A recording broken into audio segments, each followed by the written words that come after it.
మార్కెట్లో మనం ఆవకాయ కొనుక్కునే బదులు ఇలా చేసుకుంటే ఈ సమ్మర్ సీజన్లో హ్యాపీగా తినొచ్చు.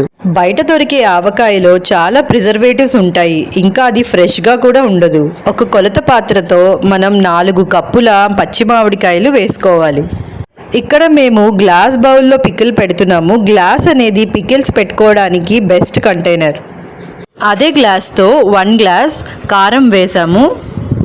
1 గ్లాసు గెడ్డ ఉప్పు వేసుకోవాలి. అదే గ్లాస్తో 1 గ్లాస్ ఆవపిండి కూడా. ఇలా కరెక్ట్ కొలతలతో అన్నీ వేసుకుంటే ఆవకాయ టేస్ట్ కరెక్ట్గా ఉంటుంది. మీరు కూడా ఆవకాయ ఇలా ట్రై చేసి ఎలా ఉందో మాకు కమెంట్స్లో చెప్పండి. వీడియో నచ్చితే లైక్ చేయండి. లాస్ట్లో కొంచెం మెంతులు, వెల్లుల్లి వేసుకోవాలి. వెల్లుల్లి అనేది ఆప్షనల్.